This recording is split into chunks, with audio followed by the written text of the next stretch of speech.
This music goes hard.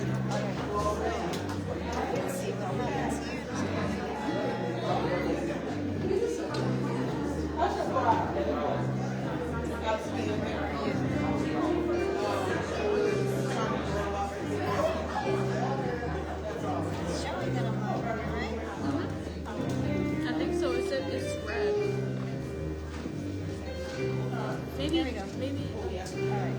So we're gonna come and if you want to go ahead and do a little welcome to everybody, just say welcome everyone, we're about to get started.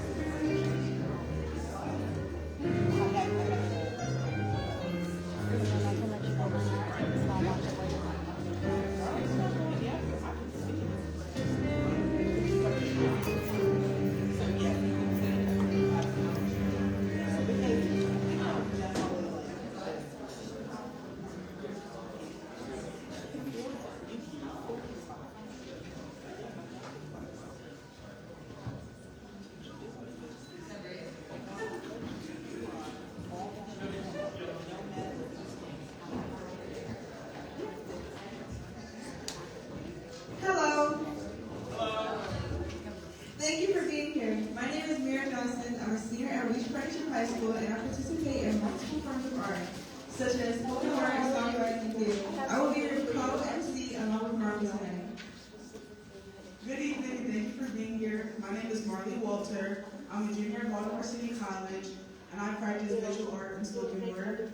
Tonight's event is organized and run by the Baltimore Youth Arts Advocacy Council.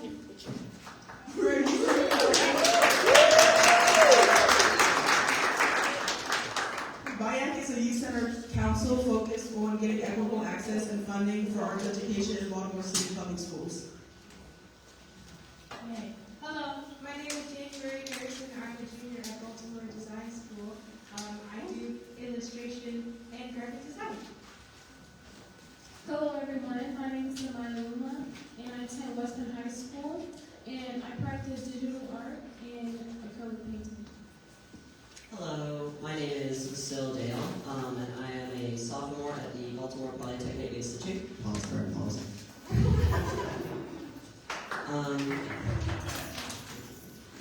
And I practice various forms of media, but mostly digital media and music composition. In fact, if you heard a song playing as you walked in, that was composed by me.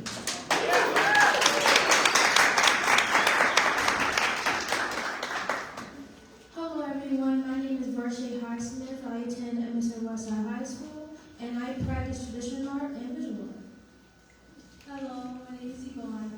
I'm a junior at Baltimore High School and I practice illustration and graphic design. Hello, my name is Serene Sack.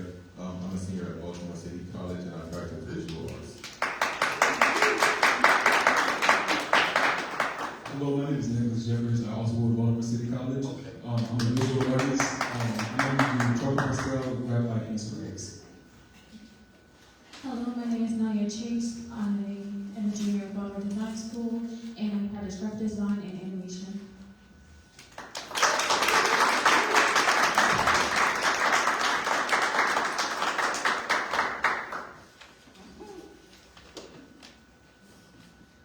Please give a round of applause to the BIAC members.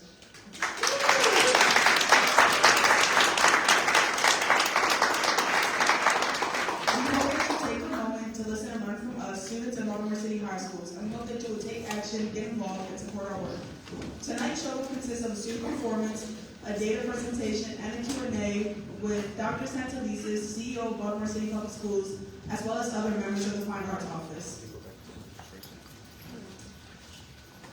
Hello again. I want to introduce my poem called Youth. This poem was inspired when I was going through a tough patch my 10th grade year. It represents growth and influence that youth holds.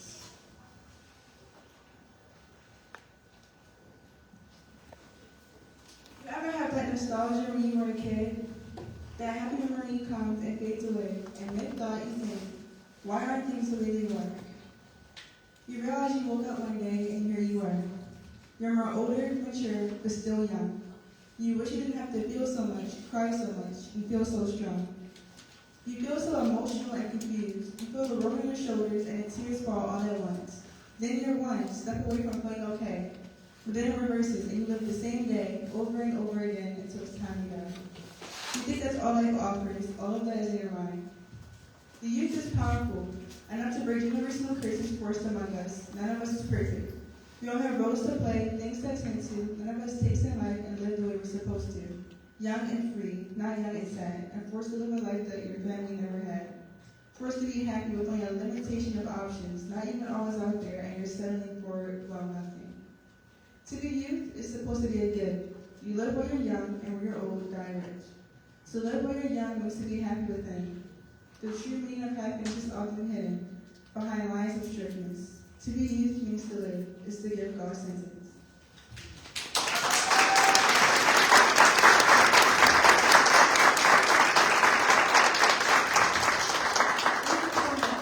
Thank you for listening, and if you enjoyed that in your program, that should be another one of my poems called Slam.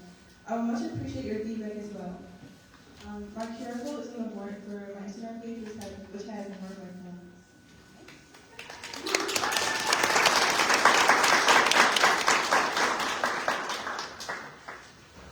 Thank you for that, Mayor. Now we will hear a few words from a parent advocate from the Baltimore Advocates for Arts Education.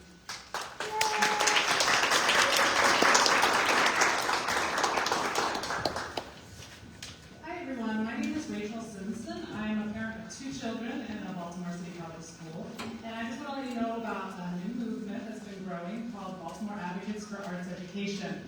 We are a group of parents and community members who believe that all children should have access to robust arts education, no matter what school they attend and what zip code they live in. I personally am really motivated to see greater access to instrumental music in Baltimore City schools. There are school districts all around the state that offer instrumental music to students as young as 3rd grade. But that's not the case at all of our Baltimore City schools. Very few of our students have access to instrumental music. And I, for one, would like to see that change. So, a few years ago, I heard about a group of people who were getting together to try and find solutions and ways to make things change. And out of that grew the Baltimore Advocates for Arts Education. So tonight, I hope that you will join us. There's a table in the back where you can learn more, sign up to stay connected, and hopefully we can bring more equitable access to all students in Baltimore City schools. And here's my friend Wanda to say a bit more. Good evening. My name is Wanda Mitchell, and I am a very proud member of the Baltimore Advocates for Arts Education. My daughter actually is in the alum of the BIAC.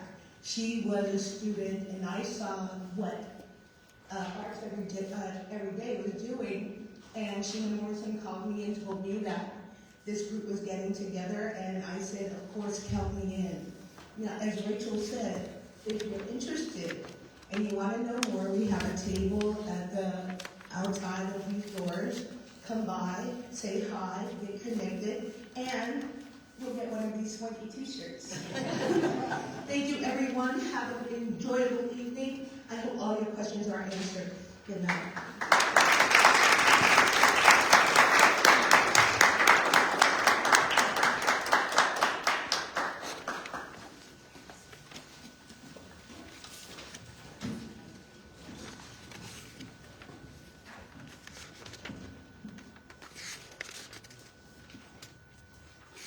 Today, we have some members of the Baltimore City Public School System joining us. We'd like to introduce Chanel Howard, Fine Arts Coordinator, James Childs, Education Specialist, Jessica Chambers, Education Specialist as well, Dia Slayton, Director of Fine Arts, and finally, Dr. Kevin Cuppet, Executive Director of Teaching and Learning.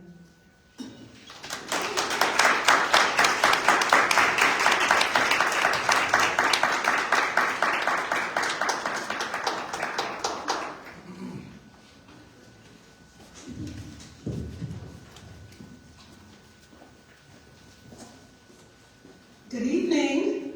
Again, I am Dia Slayton. I have the honor of serving as the Director of Fine Arts for Baltimore City Public Schools. I am truly grateful to see so many of you here tonight. Give yourself a shout out. We have students, families, educators, community partners, and advocates who all believe and what the arts make possible for our young people. So thank you. I'd like to begin with a quote from Yo-Yo Ma. The arts are not just luxuries. They are essential to the fullness of humanity. Tonight we gather in that same spirit to honor the essential role the arts play in our schools and in the lives of our students. We know, and the data makes it undeniable, that the arts are not an extra. They are a catalyst. Students who participate in the arts attend school more, they show higher engagement, and often outperform their peers in reading and math. Schools with robust arts programs see stronger culture, improved attendance, and higher student belonging. When we invest in the arts, we are investing in the whole child. I know that everyone in this room is committed to making sure every student in Baltimore has access to those opportunities, no matter their neighborhood, no matter their school. I want to again recognize the young folks of BAC. Your voices ground us, your advocacy guides us, and I want to thank you. Especially Nicholas, who loves the city and is a senior and wants to go to Clark Atlanta University this year. Thank you also to the Arts Every Day for hosting us. For being a partner in expanding access, resources, and visibility for fine arts across our city. We are honored to be joined by our CEO, Dr. Sonia St. Teresa. Whose steadfast commitment to arts education continues to move this work forward. And also our CAO, Dr. Joan Dabrowski. I want to offer a heartfelt thank you to our fine arts teachers who, after school, still came here tonight. You bring joy into your classrooms, magic, care, talent, every single day. And you don't just teach skills, you expand minds. So thank you, teachers, for your brilliance and your devotion to our students.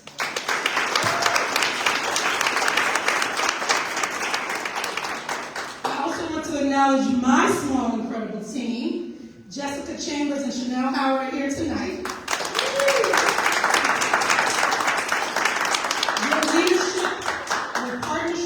Make our data, strategy, and support stronger every day.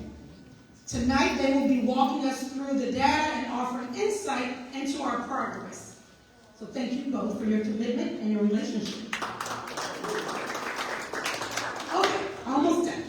I am especially excited to introduce a new member of the Baltimore City Schools team, our Executive Director of Teaching and Learning, Dr. Kevin Cuppett.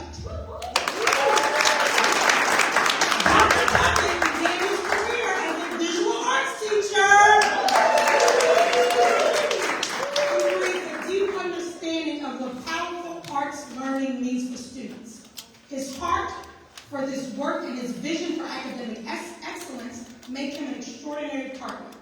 After my remarks, he will offer a greeting, and later he will join the rest of our leadership team for a Q&A panel. Tonight is about celebration, accountability, and possibility. It's about looking honestly at where we are and where we must go. Above all, it's about our students, the ones whose creativity, courage, and brilliance remind us why we invest in the arts. Thank you for being here. Thank you for believing in this work. And thank you for being champions for Baltimore's young people.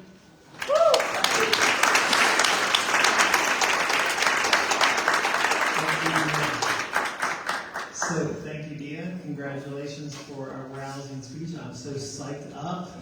Let's give her a hand. Thank you. Before we get to the presentation, I did want to say hello and let you know how excited I am being in a school district that has such a vibrant advocacy around it in our community. The arts community here in Baltimore is fantastic. My wife is actually involved with Center Stage as a performing arts, and I've been learning more and more about this. I'm excited about all the partnerships that we have and that people are passionate about this. I do want to tell you that in second grade, I entered a poster contest, and I won.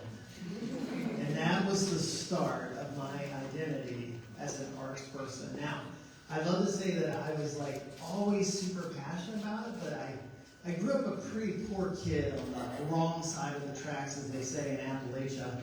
And I quickly realized as I got better at what I was doing that it was a pathway for me to go to college.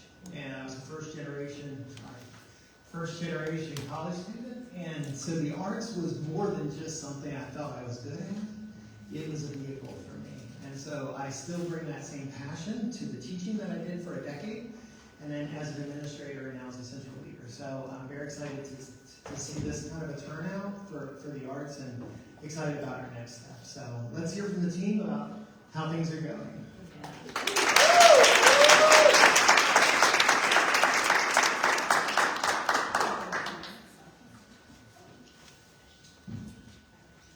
Hi, I'm Jessica Chambers. How are you? Hello. Wait, that's how is it Wednesday night? It's Wednesday night. How are you? I realize what's missing from this is a lot of coffee. If I was in the classroom, I would be on my third or fourth cup of coffee by now. So it gives me a lot more. Go, Jessica, go. Thank you. I can really identify what you said, Kevin, because that's why I think I work so hard on our competitions, our citywide showcases, because that's when students really see where they're going to thrive and where their niche is. But without further ado, I'm pleasure to talk about the slides. So we are looking at our driving force here. This is our Fine Arts Strategic Plan, and it runs our daily work from the work we do with teachers and coaching in the classroom to our long-term planning. And so what you're looking at is our 7 priorities within the fine arts. Tonight, we're going to talk about priorities 1 and 6 and where we've made our greatest progress in that area.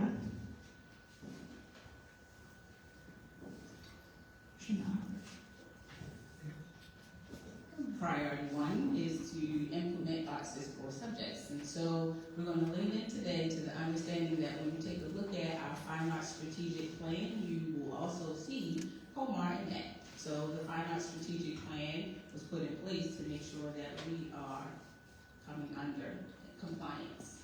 And so we have goals that are for all of our grade bands, pre-K through 5, 6 through 8, and all of our high schools. This is my favorite slide. I always like to talk about this as the return on investment. I want to come down so I can do this because this makes me nervous. All right, one dad jokes. Can I do it just like one dad joke? Okay, Dr. Kupikowski's.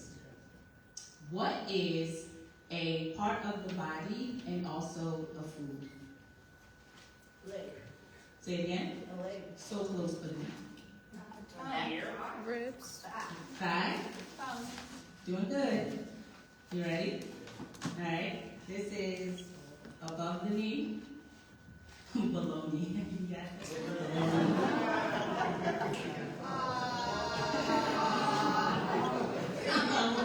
I'll be here until late.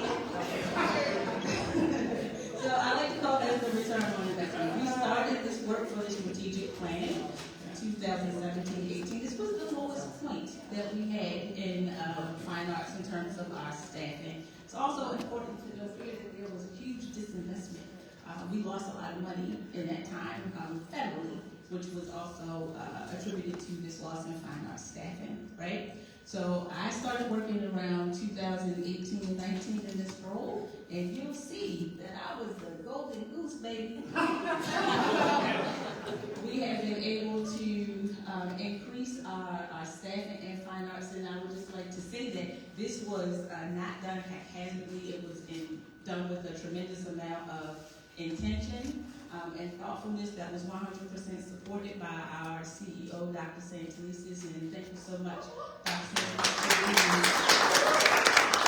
for believing and putting the money where your mouth is in terms of the investment that was made in the arts. Next slide.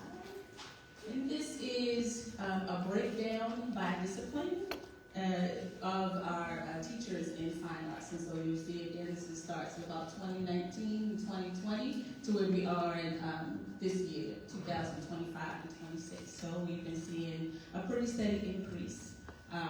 in our art staffing. Next slide. Okay.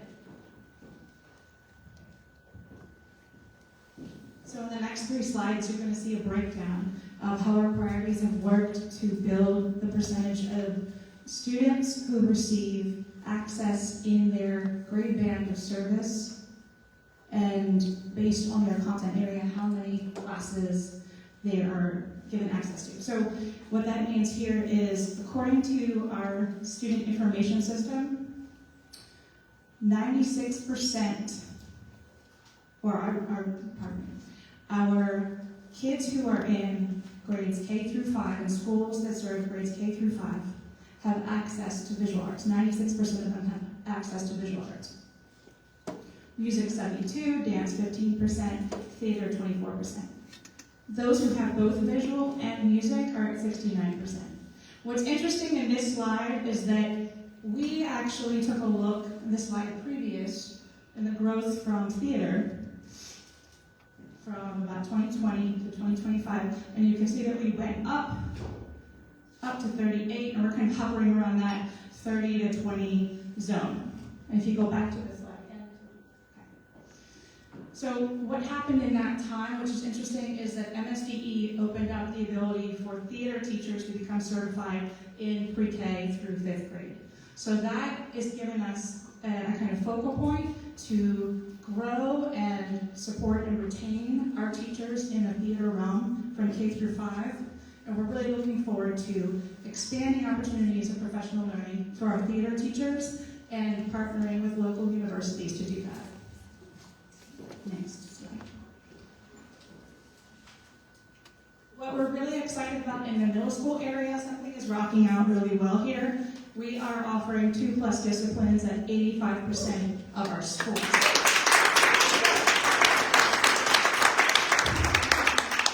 And I'm getting more and more calls from school schedulers for unique arts courses, so that's really exciting news. Next slide. And in the high school realm, we are also making gains. We have areas of 2+ or 2 or more disciplines in depth of study. And the depth of study, that means that students are able to carve out course sequential learning in an area. So they can take a visual arts pre-AP course, and then they can take a visual arts fundamentals or drawing and painting course. Then they can take an AP course, or they can take another concentration area course. But they are learning and seeing that there is a trajectory for them in learning, and they're doing that within 5 schools have 1 discipline, 2 schools have 2 disciplines, have 4 schools, and 3 or more disciplines are offered at 6 schools. And you can see visual arts is at 100%. We're almost there with music. Dance is at 25%. We've been adding more and more dance teachers over the years, and 47% with theater. So we're looking at focusing on building out more depths of studies at those schools and adding more of those teachers in the other content areas. This is also one of my favorite slides to talk about is the instrumental music plan that grew this year from the plan to the program. And this was with some intentional work that was carved out by our Chief Academic Officer, Joan Dabrowski, and then also, again, very much supported by Dr. St. Felicis. So we were very excited to choose 2 schools in the application process. The schools were invited to participate in from the application process. We were able to choose 2 schools in July. That teacher was hired in September. And schools to date have received their instrument packages from our very favorite partners from Save the Music Foundation. And then we're looking forward to that teacher transitioning in January of 2026.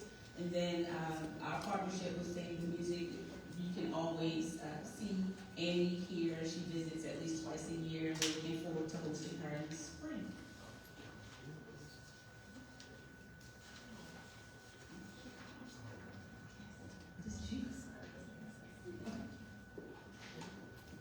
I get really excited about the data slides, but let me tell you about our professional development, or what we call professional learning. So We have areas of progress to report on certain technologies and how that affects our various content areas. We have been working hard to situate media arts experiences in all 4 of our content areas. And what you see here is first, we have Soundtrap. Soundtrap is one of our online technologies, our software, which aligns with applied music. It starts as early as 4th grade, where it's used as a supplementary form in general education, or general music classrooms. In courses such as sound engineering, we have more of an overlay of that connected to our Hometown to Hometown grant and the Jay Gila grant, which is provided generously from our Save the Music Foundation partnership. And we're seeing that in high schools. We also have, we're very proud to have our ORF courses for music teachers. For those teachers who elect to do this summer we're offering all 3 levels of our music ORF courses. We now continue to partner progressively with our neurodiverse, what we call supporting all learners, and our partnerships across the district.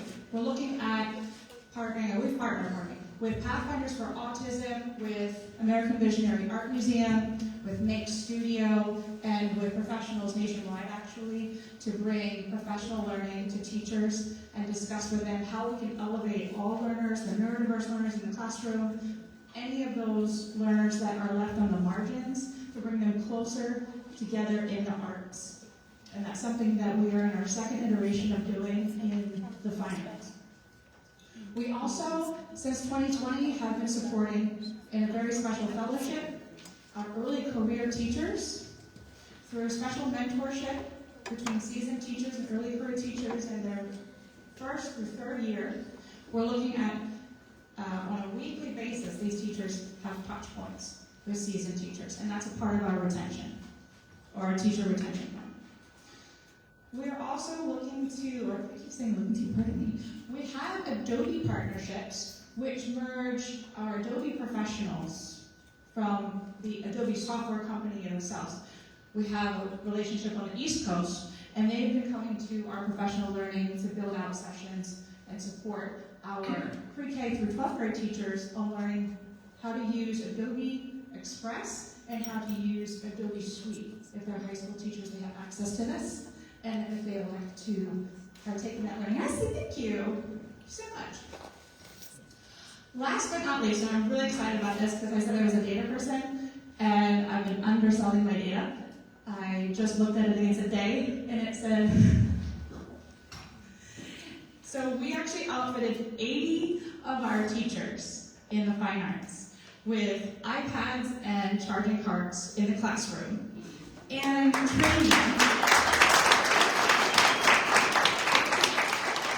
trained them. And we will continue to train them this year. We've been getting some feedback on teachers wanting additional support. We've already gotten a return on investment from schools with this, which I also love, in the form of our showcases. I want to give a shout out to our Augusta Fellow Savage Institute for Visual Arts people who built an entire exhibition around the use of their iPads and digital arts. They also got a really great shout out from NSDE during their Tech Week for this showcase, which we also showcased at the Baltimore Music Bar. What's that? Is there anything we can talk about next?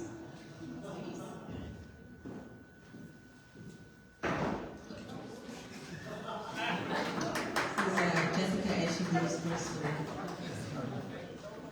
I think this is the last slide. Just we would not be where we are without a huge amount of heart and intention around the work that we do, which is in support of the Fine Arts Strategic Plan. And I mentioned that to say, y'all remember that it was a little commercial where the guy was talking about where the money resides, where the money resides. Talking about that? No, show my age. Okay. Well, this is where the money resides. That's where I was going with that. So we can have all of the priorities that we have. We can have all of the goals that we want. None of that can come to fruition without an intentional money supply, right? So the Bible tells us, sorry, I was supposed to say the good book. The good book tells us that the big God hears all prayer, but it says that money answers all things. And so keeping that in mind, without there being a very intentional support of dollars toward the Fine Arts Strategic Plan, we would not be where we are today. So that is with in-kind dollars as well as with the district supports. And again, none of this work would be possible without Dr. Dabrowski, who's been one of our major champions of fine arts in the strategic plan. And again, just like without the support of Dr. Santelises, who is one of our biggest advocates for the arts. And so the support or the priority is to support the maintenance system, wide inventory and related things. And so here's the progress to date, family. We have Fine Arts budget guidance that recommends $5,000 for fine arts materials and supplies, right? That is an increase from $2,500. And so it wasn't even a fight at all to get that, because what everybody understood was like, what? Inflation, which we could do more, but here's where we are, which is definitely a tremendous increase. In addition to that, we also called out fine arts as a priority area for concentrations of poverty grant spending. And you can use this for materials.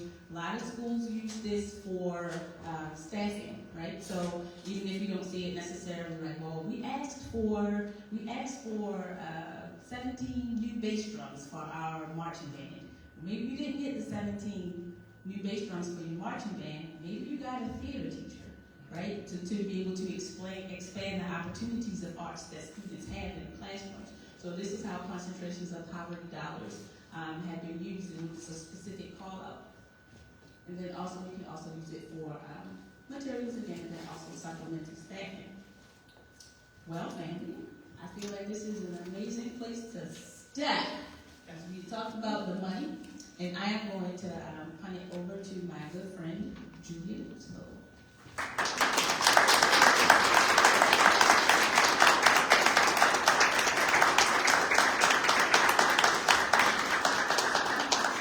An amazing thing just happened.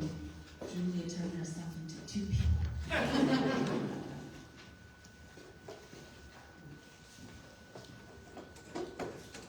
Thank you to the Fine Arts Office for the data presentation. Now we will have a few remarks from the CEO of Baltimore City Public Schools, Dr. Santelises.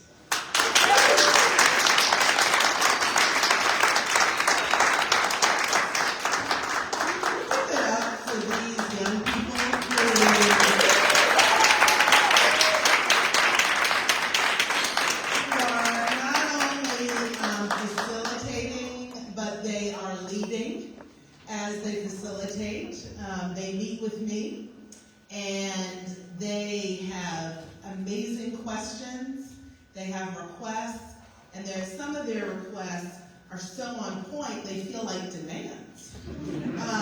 But they always do it with a sense of themselves, a sense of power, but a sense of responsibility that I respect greatly. So can we just give one more round of applause?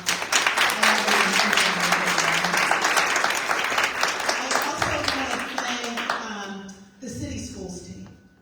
Because what I like to tell people, and I was getting a little uncomfortable, I was fidgeting next to Dr. Dabrowski, because every time, and we thank Dr. Santelises, thank Dr. Santelises. And one of the things I am really clear about in this work is you can have a title, you can sit in a particular seat, but you all know people can decide that they're just not going to do stuff. And they don't have to do it. And so I want us all to recognize that the movement we saw in the data is actually our movement. It's our leadership. It's what we all committed to do together.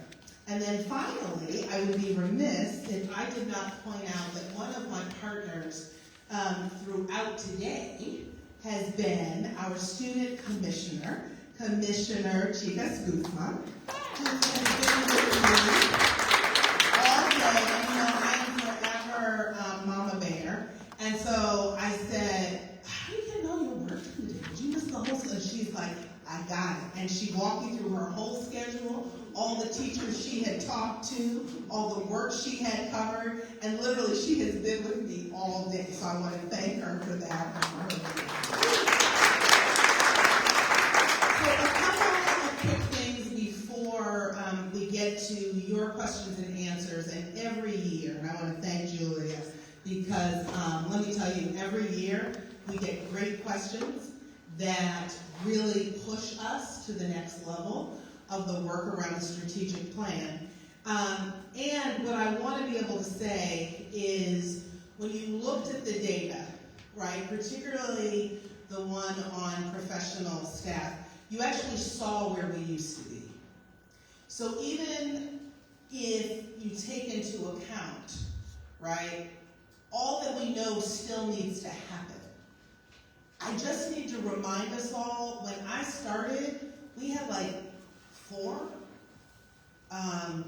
dance teachers in the entire district. Wow. Like 4. I think that was the number. But it was like single digits, folks. So when we go to 25, 30, that's movement. We're not where we need to be. It's the refrain that I've had for the last 10 years. We're moving. We're not where we need to be yet, but we're also not where we were yesterday. And that's because there is a district-wide, a community-wide commitment to the arts. And part of what makes that essential, and part of why I say often, right, I am mama to 3, but I am mama bear to 77,000. Because the core of this work in what we have done thus far and what we need to do moving forward is actually lodged essentially in the belief that part of what makes us human beings is art. Part of what all children deserve is exposure to the arts because of who it makes them as human beings. And as mother to 3, I can tell you that I do have one that's very deep into art, right? I heard she's working on her portfolio now for college admissions, right?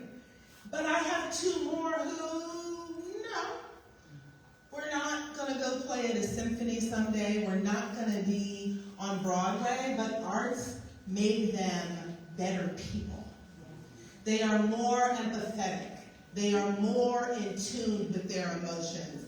They are smarter in math class and English class because of the art they had exposure to. So,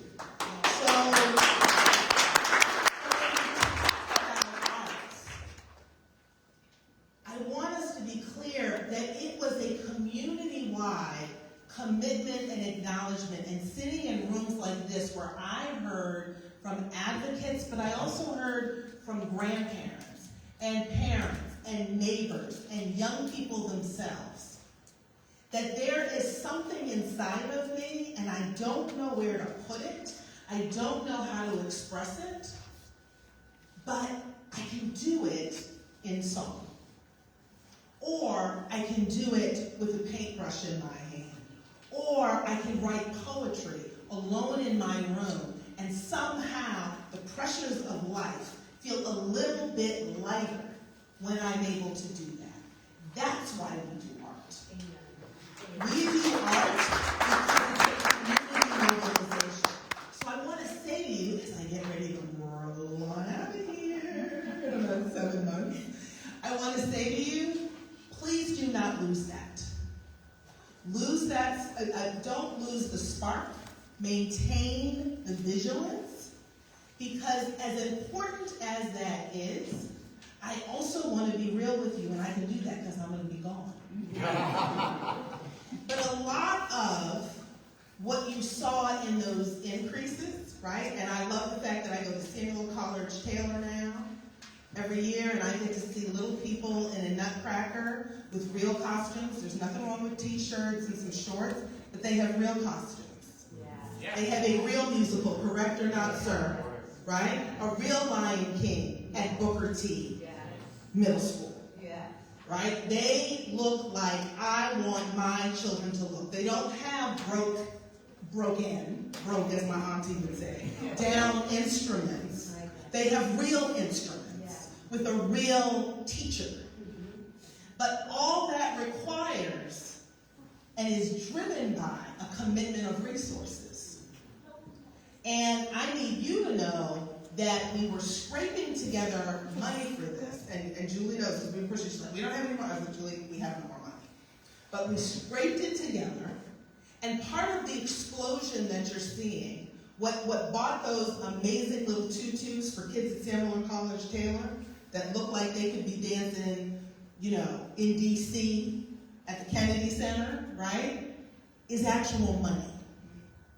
And so we fought, this community fought for concentrations of poverty dollars. Yeah. This community fought and advocated for there to be increased funding to move towards equitable funding. We're not there yet.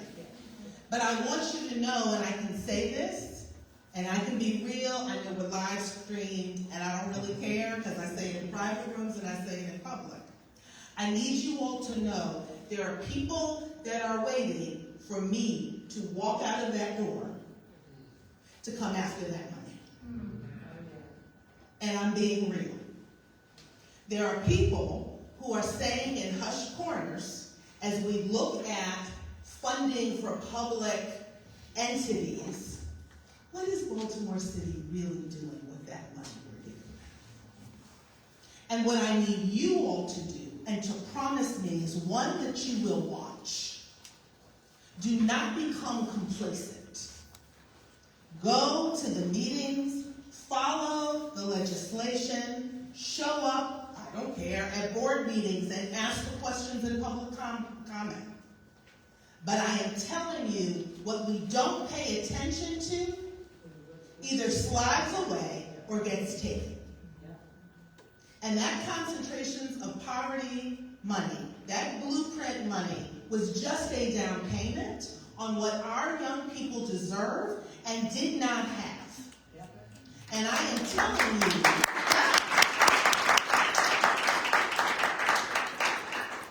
that in the swirl that is now, it is going to require that same gas, that same spirit, that same commitment to our generations to rise up and say, not here. And to say our young people deserve that money. Because you know what I do? When I hear the whispers, I get Detective Shields and we drive to Annapolis and I sit in a room with legislators and I tell them, this is what we are doing with your money for students in Baltimore City. And the art is core to that because it's okay to have the plan. That's why we can spend the money well. Because the community, the advocates who already had the plan, which is why our team could come up, right? And walk through, because the plan was here. So I got to walk in and people were like, what are you going to do for arts? And they said, well, this is the plan. And I said, looks like a great plan to me. Why are we throwing out this plan? Let's start. And that's how we're able to move. But it is going to require vigilance, attention, voice, and advocacy.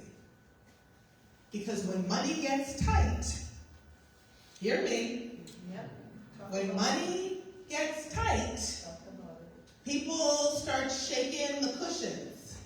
And if you're not sitting on the cushions and saying, I'm sitting here,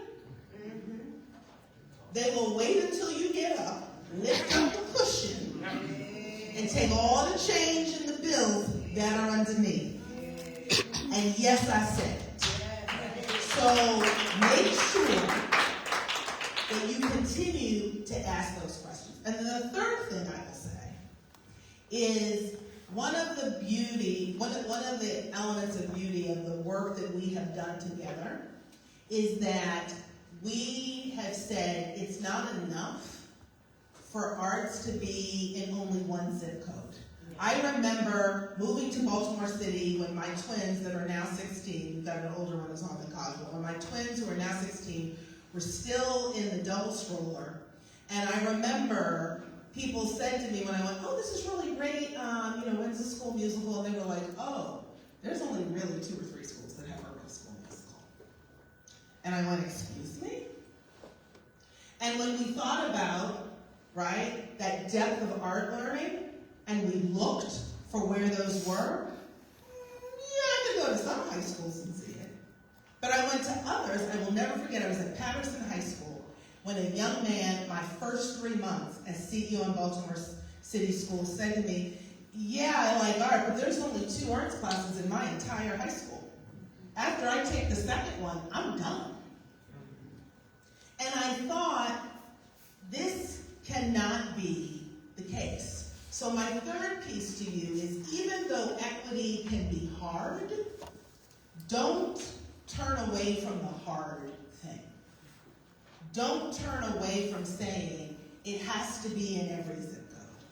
Because there is a mini Dr. Cuppard who is sitting there waiting for the space to be able to show his brilliance and to actually believe that he has the power to create.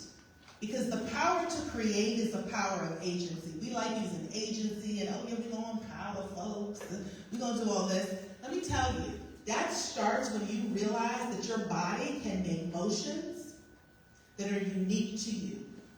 That comes when you realize you are playing an instrument, am I wrong, am I right? And you are dependent on everybody else to make the right sound, and you have to make the right sound. And so if we really want equity, we have to see this as more than just a nice to have, and we cannot rest on the 75%, that 80%. We've got to make sure it's every zip code, every day, for every child. Thank you. And I will turn it back to you.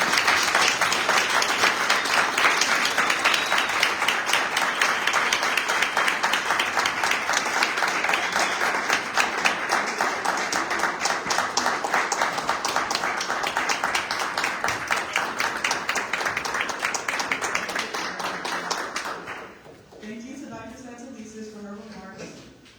Now we'll set up for the Q&A. We'll begin shortly. We'd like to welcome to the stage Dr. Santelises, Dia, Chanel, and Dr. Tubman. When the Q&A starts, please try to keep questions concise and as quick as possible. If you have an issue getting to our mic stand, please raise your hand and somebody will ensure that your question is heard to the Fine Arts Office. Thank you.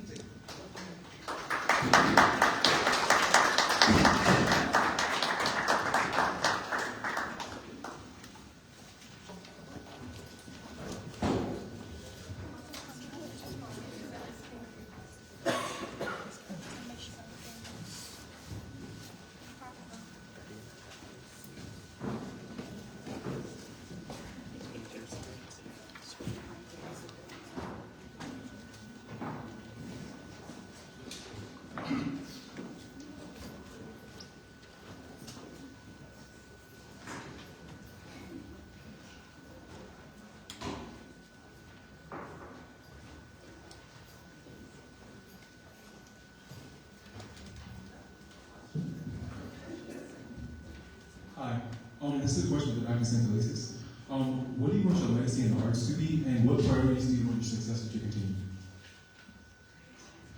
So I'll take the second question first, which is about what are the things that I want my successor to continue. That is with the strategic plan and the movement. The way that we have reached the goals we have thus far is because of the consistent, steady focus. So I would love for that to continue. And the second thing is the advocacy that I just spoke about. Guarding the resources, advocating for the resources to make it happen. And then in terms of my legacy, oh my gosh, every year, look, I could name that, again, like, it brought me so much joy to see Annie at Booker T. Like, I got teary.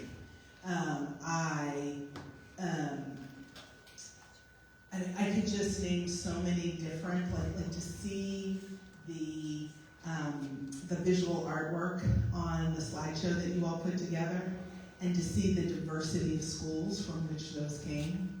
When years ago it was You know, you gotta go to BSA to get art, and you know, I'm the mom of a BSA kid, and I'm a very proud BSA mom.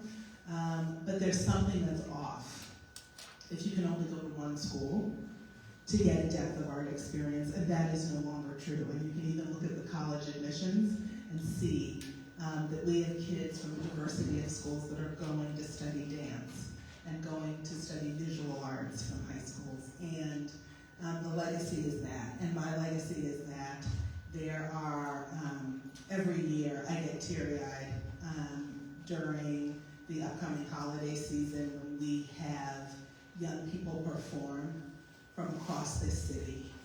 And I know that they have a richness of experiences that I want for my 3 daughters. And that is how I lead. I can't separate what my girls get and say, it's okay for other people's kids to get a little something less. I just don't roll that way. There are people who do, that are very happy to give their kids the world and say to other kids, we hope you get a little sloppy second along the way. I am not made that way. I come from generations of people who always wanted more for the generation coming after them. And so I don't differentiate that way. And so my legacy is that there's more in different zip codes. And I go to sleep at night very happy, knowing we haven't reached where we want to be. But my God, it does not look like it did before. Thank you.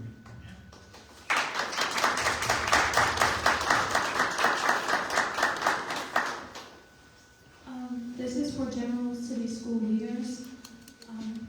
Arts education, staffing, and resources vary greatly across neighborhoods. How is the district improving equitable access to the arts?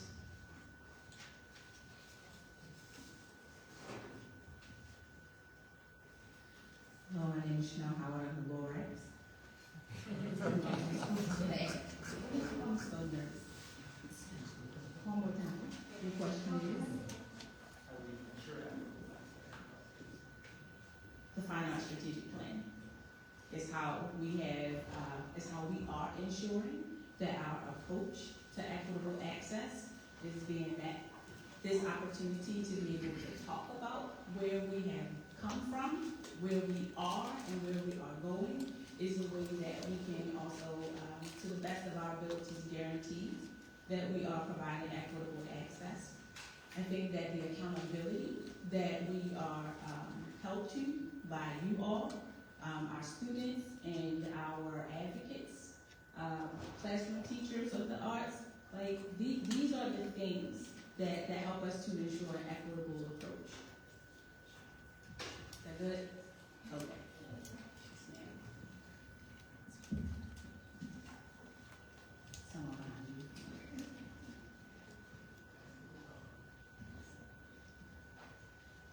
Hi, my name is Kayla.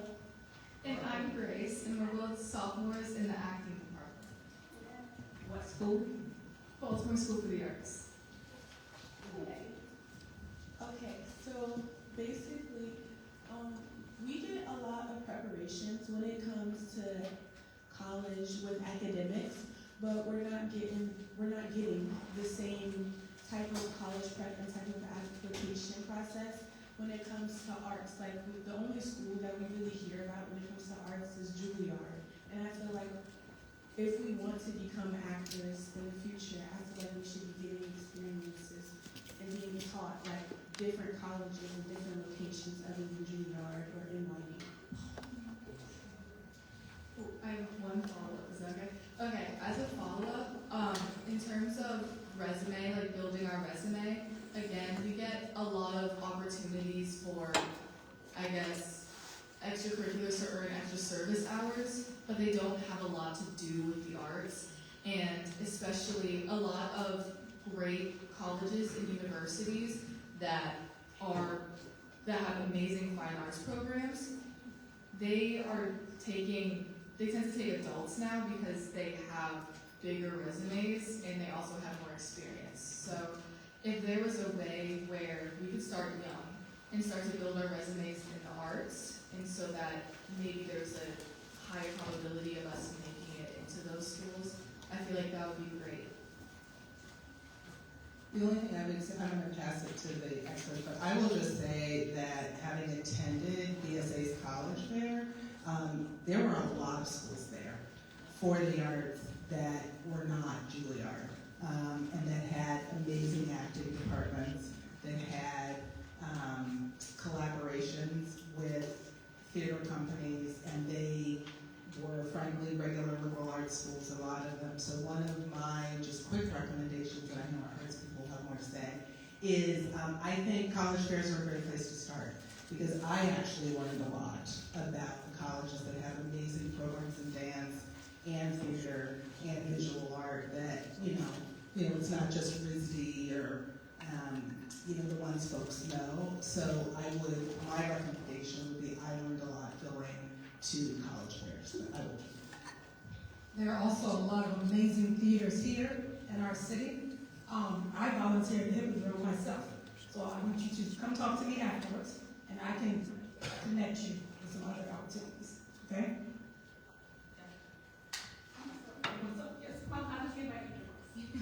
So there are also a lot of Use the mic so we can get it on Facebook too. So there are also a lot of great art internships during the summer. One of the big ones is Bloomberg Arts Internship. Yes, and so they have a variety of programs throughout the city with different organizational partnerships. So theaters, performance, showcases like BOPA, Baltimore Office of Performing Arts, Artscape. So there's opportunities for you to kind of get in where you see yourself within that arts realm, and I really recommend that you look into some of those programming. Also, just arts advocacy in general is a nice way to build your resume. In addition to these opportunities that my colleagues have mentioned, we also, for the fourth iteration, we were just able to do, for the Fine Arts Camp, is an awesome way to also build your resume. You also get paid for that, so we were able to, and you get original credit, which was something that we were able to do over the last year. So just come and talk to us. We have lots of ways that we can help direct you. We're happy to do that. So I'll just add, applying to a school with an arts focus does require a little bit different approach to application. There are often in visual arts, there might be more portfolio reviews, and in musical arts, sometimes it requires performance. I guess one of the things that when you touch base with Dia, there might be a way for us to ensure that our teachers that are out in the field are exposed to what are those avenues, and whether or not maybe we need to queue up some resources so that you all feel empowered to tell your story. Because that's what you're going to do when you're sharing a portfolio or you're doing an audition. So in the previous district that I worked in, we actually had a suite of kind of resources to help students be able to start thinking about early, hey, I think I might go to college for visual arts, for visual arts area as a freshman, and now as a sophomore, I'm going to do these things to build that resume, as you say, in addition to some of the great activities, because the schools are always looking for well-rounded experiences, and some of the things that you've heard is a good way to build that. Yeah, great.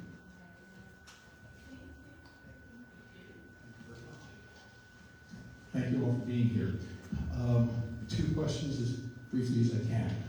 First, regarding the instrumental music plan, I was frankly disappointed to hear that the 5 requested teachers was reduced to only 1, but I was thrilled to hear that there was going to be a centralized way of going about enhancing the instrumental music programs. I think that's absolutely crucial.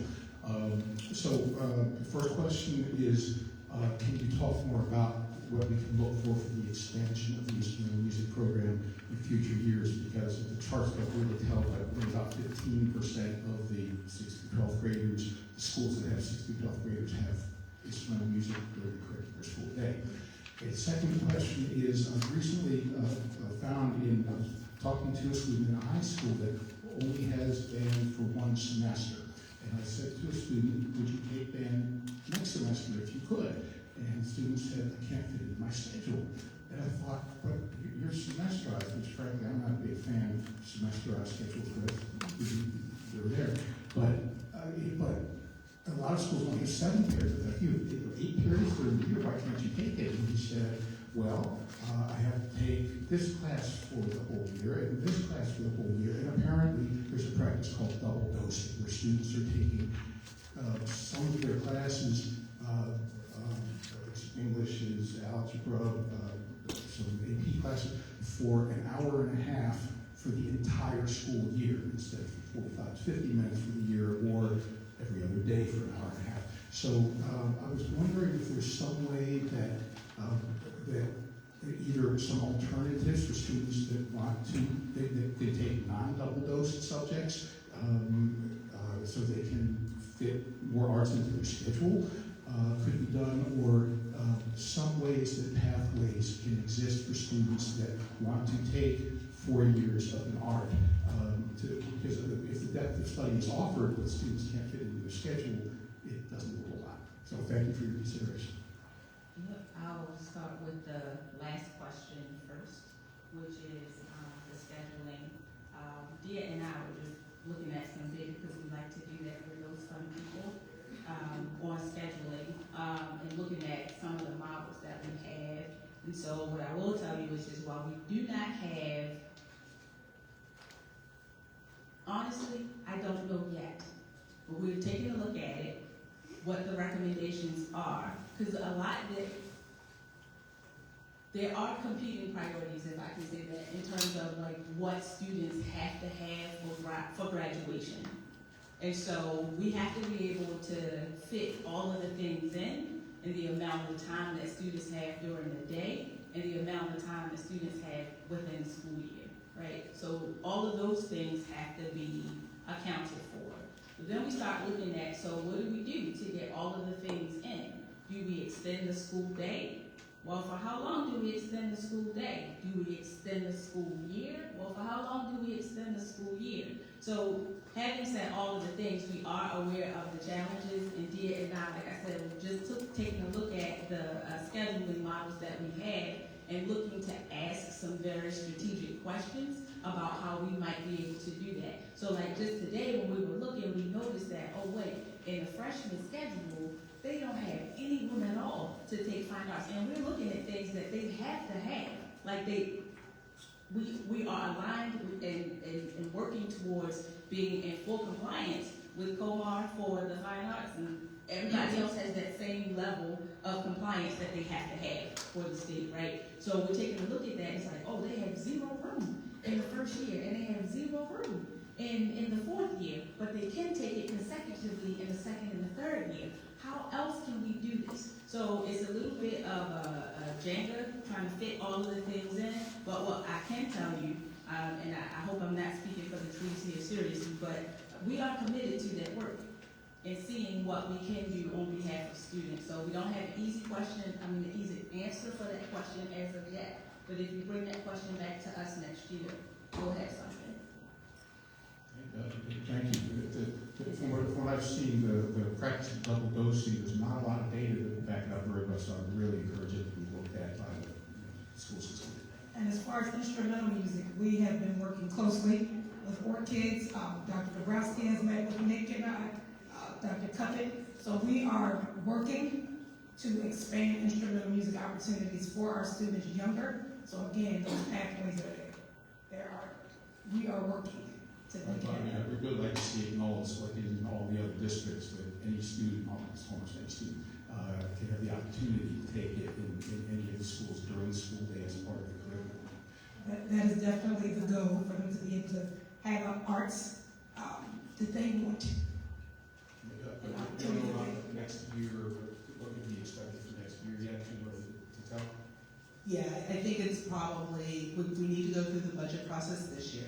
Schools need to go through the budget process. I think what you're hearing here is, for the first time in a long time, we're deliberately seeding instrumental music. And I will just harken back to something I said before about continued understanding and building understanding of what is required, right, to actually build proficiency in areas. And I will just tell you, I arrived here as CAO when my now 16-year-old twins were 1. And one of the first things I saw across this district, we have to have real conversations. I was walking around in dumpsters. I told Dr. DeBrusky this story. People were throwing out instruments because they couldn't find instrumental music teachers. And budgets had been cut, and autonomy meant I get to decide whether kids have instrumental music or not. I can't tell you the number of dumpsters full of instruments that I visited. Yeah, but this is us. I mean, we have to look in the mirror and say, how in the world did we have, and I know you got to pass out that we were throwing out one instrument, aren't you? Sorry, one of our former teachers of the year, who is here, who is music teacher extraordinaire. But I will tell you, that's a culture piece. That's a culture piece. When you are in an institution that throws away instruments, that says something about the level of understanding. So I think part of this, and we're building it back, is we have to have real conversations. And, she may not tell you this, but you have a chief academic officer who is incredibly accomplished, has high levels of education in music, right? This is her field.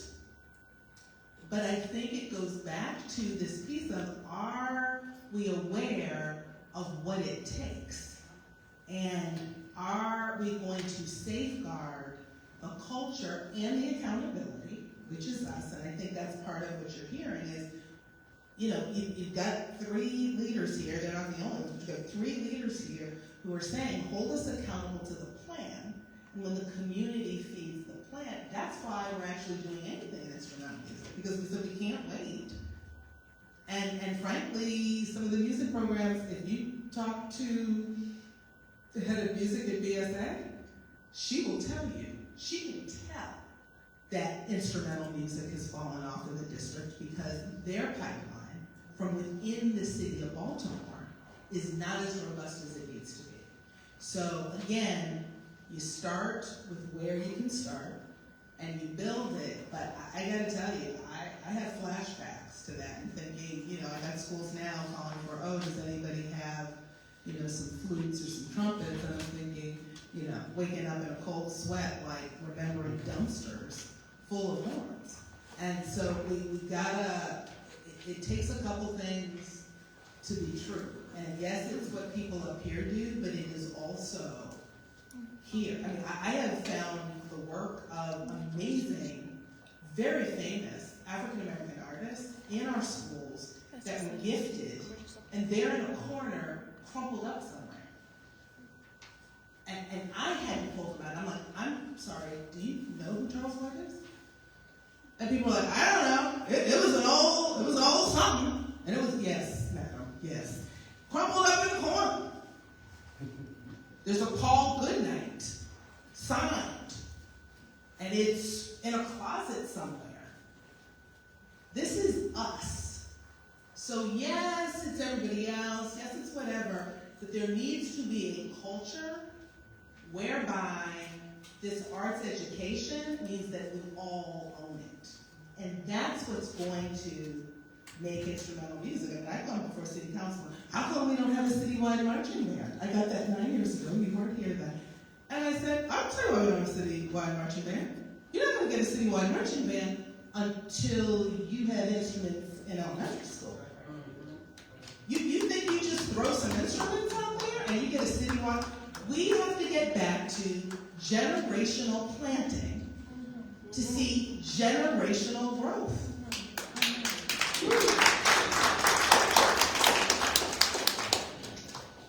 Thank you very much for your consideration.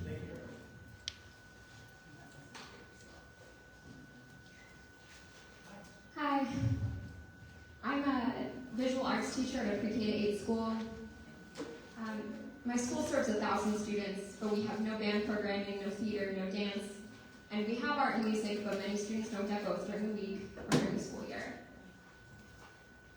My question is, what are we doing to talk to school principals, administrators, leaders about having a more expansive mindset about their fine arts program? Because we have gotten amazing funding. Thank you for advocating for that. Our second art teacher has been paid for through the Concentration of Poverty Grant. We have a second music teacher. And yet, when I go and say, can we offer more frequent classes to our middle schoolers, she says, well, we're K-8 school. We're now a comprehensive middle school. We can't offer more to our middle school. We can't think of it that way. And so I'm wondering, what conversations are you having with principals? What kinds of questions are you talking to administrators about how to think more creatively about where they can expand, even with the Django puzzle of scheduling for a K-8 school? How are we giving our middle school students especially more art? So as a former principal, I understand. And it is hard. For the first time last summer, we did have a choice session for principals, and we tried to work out, give them suggestions, give them solutions for problems such as especially scheduling, because that's a really tough one. We also have been trying to, now we collaborate, the school's office and the academics office collaborates. So for example, I'm paired with CLN2. Basically, I'm saying all this to say that we're in partnership now with ILEDs, and we are able to be in front of principals. We go to the monthly meeting, the monthly meetings with principals. We are able to talk to school leaders more now, so we are able to be at the table. This is recent, but it's happening, okay? Keep letting us know what you need. Keep sharing those struggles with us, so again, we can bring those things to the table and help make solutions, okay? So I think one thing that's important, as a former principal myself, I often would collaborate with my peers when they were doing something well. And so where are we having some successes and bright spots? Do they become kind of proofs of practice that you can do some of the things that you're talking about? And then can we lift those up in our conversations that they have in their CLN networks?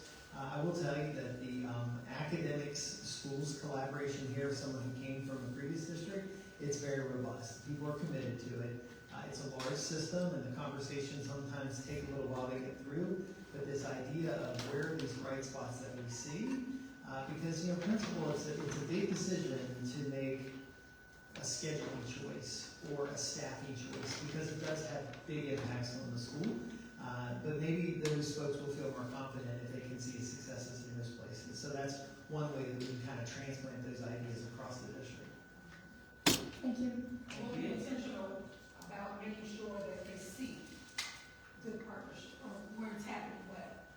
And if you're concerned about your school, after this is over, you can let somebody know, and we will do a deep dive there. So don't feel like you gotta wait for it to trickle down. It's fine for you to, I know you don't want to do it on the live stream, whatever it is, you can pull some of this out and say, hey, you should take a look at such and such school. Because that's how we know. So thank you for sharing that. Thank you.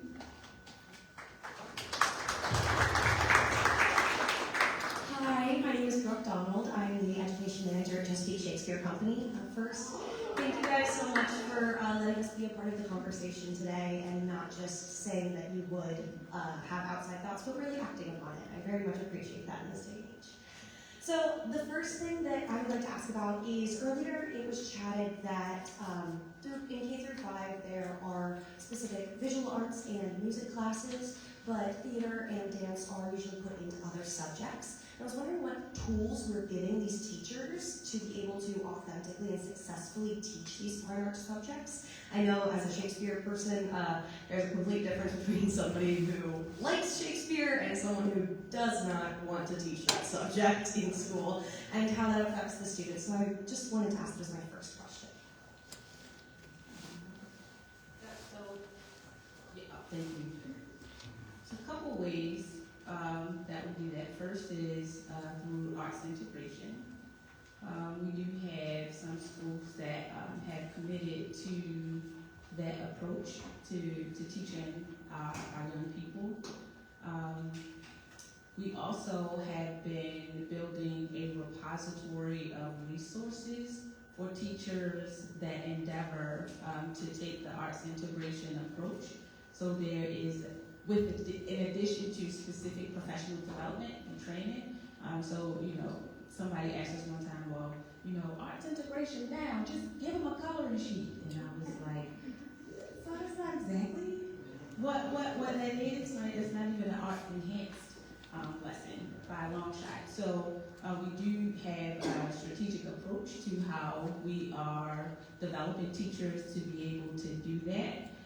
And just to let you know as well, Comar in elementary school calls for a wide array of experiences for our snickerdoodles in that grade level. So it doesn't necessarily say they have to have a visual art teacher, they have to have a theater teacher. It calls for a wide array of experiences. So that's why you might see it in elementary school delivered in other contents as in through arts integration.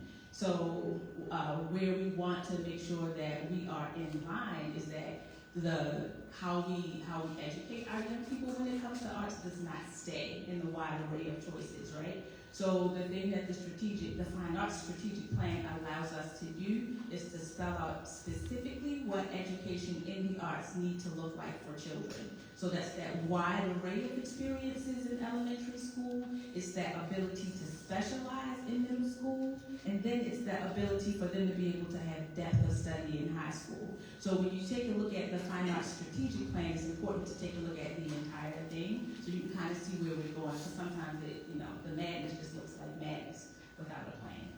Thank you so much. For my second question. Just one quick question. Oh, so sorry, please. Hello, my name is Yvonne. My question was in regards about how can we make art plans better for elementary school students? Make what better? Art plans? Art plans? Yeah. What their experience would be? Yes, like teaching them and stuff. Like fundamental skills and like how to shape and stuff. Okay. Yes. So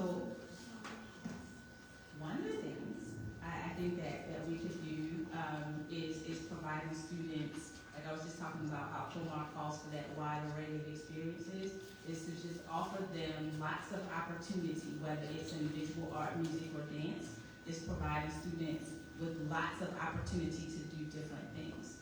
So, again, that happens in elementary school, is exposing them to a lot of different mediums that they might be able to use, so they're not just using crayons. And that's one of the things that the Concentrations of Poverty Money has allowed us to do. And then, during COVID, we also had the ESSER funds that we were able to use in terms of like developing these opportunities for students to have in elementary school.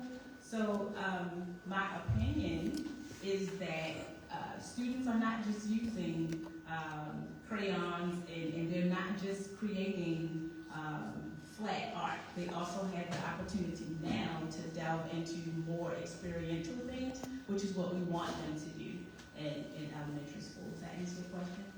Not really? No. Okay. So I will add to that. I mean, part of this is around what's available to that teacher. And we talked about, so in visual arts, what are the variety of mediums that I can, so do I have paint, do I have clay, do I have a kiln? And that speaks to equipment, right? So not all of our schools likely have kilns, maybe from date of the school that was being built. Retrofitting to put a kiln in is not always easy, and so if that's not going to be an option for that school, one of the things that I brought to my school when I was a teacher was I brought a jewelry unit in, and somebody told me, I don't think your boys are going to like that. Well, they loved it. They were making jewelry for their parents and their aunts, and we did this whole study on the types of jewelry that are throughout the world. So if teachers can get these resources, they can provide that broad experience for students. And the same applies in other areas in music as well. Do I have a lot of resources available to me? In addition to that too, and you can talk to Jessica a bit more about this if you want to talk specifically about visual arts. But over the years, Jessica has done an amazing job at providing curriculum. One of the things that we do that I think is a joy and a pain at the same time is that we write our own curriculum in Baltimore for the arts. Say what you want about it, I think it's pretty dope. And one of the things that that Jessica was tasked to do, like she was maybe 2 weeks in the job, and I was like, look, we have a lot of different things, access to different types of materials. I need you to figure out what we're gonna do about recycle things. How can we make art with recycling? And Jessica was able to turn that around and say, oh, there's plenty of things you could do. You know, you could repurpose this in the house and use this for dye and dye fabrics with this. Or you can take cardboard and we can talk about architecture. So again, those things are found in our curriculum. And I would just, you can talk to Ms. Jessica. I'm sure she'll point you in the right direction. Just to clarify, you wanted to know about elementary students getting a variety of exposure to different arts, is that right? Yes. Okay, so since I've been in the position, I've also been very intentional about partnering. The arts community in Baltimore is huge, and everybody wants to work with you all. Believe it or not, like everybody I meet with, how do we get into the schools? So being intentional about making sure that we bring those partnerships to your school leaders and into elementary school as well. We just got our 5 minutes, so we're trying to get through the last couple of questions. Thank you so much. Hi, my question is for Dr. Santonizis. And first of all, I just want to thank you all so much for all the gains in the arts, because having taught pre-K for 12 years, I was then able to move back into doing my passion as a music and theater teacher. It wasn't a position that I could count on until then. You spoke about creating that pipeline, especially for instrumental music, and I would say, as a person who had that dream and grew up in a town in West Virginia and had no opportunities, that in movement, theater, design, and music, the most difficult one to make gains in for a professional career has been music. There are still skills that I don't have. The ability to decide reading, the ability to accompany my force on piano. There are just certain fine motor skills and certain reading skills that are not required for being on stage and dancing in a musical or designing props and sets that I was able to do as well professionally. But my thought is that if we're serious about making that pipeline, that starts with the budget and scheduling guidance. And the thing that I noticed is that phys ed in budget guidance has a minimum requirement of once a week for elementary, and a minimum requirement of at least 37 classes for each child. Can we please do that starting with music? Because there are children who are getting only 20 lessons a year, or sometimes 9, or even 0. And there's no way with those fine motor skills and those reading skills for us to bring that on comprehensively and sequentially and build what we're trying to build without a minimum isn't there for phys ed. So my question is, can we do that? And how soon can we do that? So what I would say is this: the beauty. Well, let me start by saying the beauty of the arts plan in Baltimore City is, for me, it takes into account the kind of real world state of our finances and all of the other kind of commitments that we have to meet. That being said, absolutely you should advocate for that. Absolutely you can still push for that. I will tell you to turn on that switch tomorrow for this year. It's not going to happen. Not this year. No. And let me tell you why. Because it goes back to this piece about scheduling. It goes back to time. It goes back to how many teachers does a school actually have. If we have we have K-8 schools that frankly are undersized. And I'm just going to be straight about that. They're undersized. National standard is 350 students to be able to support a full program. We still have significant numbers of schools that are under 350 students. And the number, right. And so I don't want to get up here and say, absolutely, we'll make the requirement tomorrow and then not meet the requirement. What I would prefer to do, which we've done on other things, and Julie knows, we push back and forth. She'll push on stuff and say, we should have this now, and I'll push and say, we can't do it now. Let's get to a place that's realistic that we can actually hold ourselves accountable for, which is why we put up the data.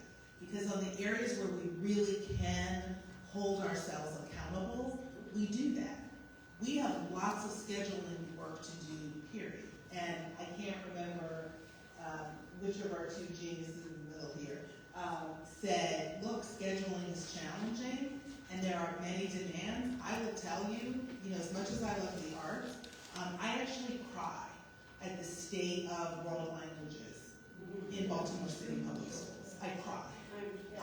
And so part of what we're working on now is how are we creating time for true world language development, which I would argue is very similar to what you just said about this in terms of development. So what I would be willing and open to do is to talk about what's a reasonable goal, what's a stretch goal, how many schools, how do we increase those minutes, and then over a bound number of years, not forever, right? I'm not saying 15 years from now. Let's take a goal that we can both agree is a stretch goal, will get us there further, and then we work towards that. Because the reality of the scheduling and all of the demands, particularly with small schools are, I just, we can have that discussion in another forum. Small schools, Baltimore City loves small schools. But small schools are expensive. And the other systems we compare ourselves to, Howard County, Montgomery County, you tell me if I'm wrong, you're not finding an elementary school, my friend, let alone a K-8 under 350 kids. You just won't do it. So what I would say to you is I would rather get together, let's talk about a goal that will stretch us. But I just think it's unfair for me to sit here and say, oh yeah, the next superintendent, let's make the goal and we'll just make it happen. Because I know what the schedules look like. But I do think we can get further. Respectfully about the schedules. Yeah. The schedules fit it. I've been at a school where I'm sorry, the schedule. it's already, the time is in the schedule because of the number of planning periods that people need to have. So in one school, there are children going to the auditorium to dance to something on the screen that somebody puts up. That can be a music class being taught.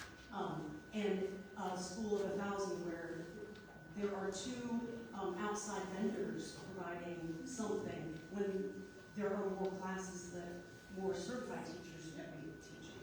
Absolutely. I think it's in the schedule, that exists, but getting the staffing and also commitment from administrators, I think, and the budget. And I will tell you that the staffing challenge overall right now, and I was just having a conversation with the CAO, is huge, right? Even with the climbs we've been able to make, recruiting that number of teachers for every school, which is why I said let's get a target. There's some schools where you have, and yeah, the time probably does exist, but I can show you schools where you think the time exists, and there's no teacher, and it won't be consistent, because what will happen in this system, which happens frequently that we're trying to stop, is somebody will have a music program for 2 years. Somebody leaves to move to Iowa, and the music program stops. And so you've got kids, and by the way, FYI, my kid was one of them with violin. She had violin 2 years in elementary, Baltimore City Public School. That teacher walks. She had parents who would pick up the cost of the violin. I don't know what happened to all the other kids in that class. So I'm more than happy to sit down. I just don't like promising things from a stage that I know we're not going to deliver. So let's talk about what we can do. Additionally to, if I can, 30 seconds or less, which is just, Ms. Shea, we are working on this problem. So we've been getting the emails about the questions about seat time. We've got our friends at SS&I who just sent us a chart that I can't read yet about the seat time. So this is something that we are definitely looking, not just looking into, we are committed to figuring out what this could possibly look like, but not even what,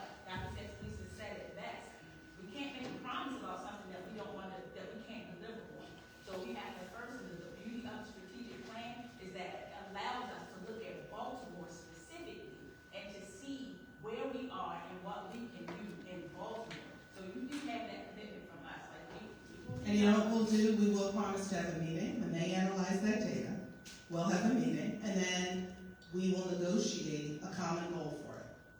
We'll do that. Make sense? Absolutely. Last but not least. Hello, I do understand we are running low on time, so I'll try to be brisk. I apologize if I speak a little bit quickly. I just want to add this for, not necessarily just for an answer, but also for consideration. I've noticed a lot, especially in sort of institution, sort of government in a way, that when we are working on an issue for people, the individual tends to maybe get lost in the crowd sometimes. And in this instance, I think of people who maybe might really like writing or creative writing, but might not really like the visual arts so much. And they might be getting a lot more visual arts opportunities, but not that many creative writing opportunities, because visual arts is like the arts program that they have at that school. And I want to just ask, how are we not only providing a wide variety of programs, but also how are we ensuring that students themselves get a choice in what they are learning and doing in those programs, and that they get a choice of the programs that they are having availability? So one way are the student learning plans. Hopefully you've been working on those with your school. There's a whole team that analyzes those, and they go through to see what students want and how can we get it to them. And like they met with us, they meet with every academic office. So we are working at the district office to try and make sure that students are safe and that you are getting what you want. Because the data shows that when you get what you want, you come to school. And you come to school happy, okay? So we are, I promise you, so if your school is not doing a student SLPs, talk to a school leader, talk to your counselor, make sure, okay? Or call us. Thank you. And anybody who didn't ask a question, you can get our email addresses and email us. So let's give them all a round of applause.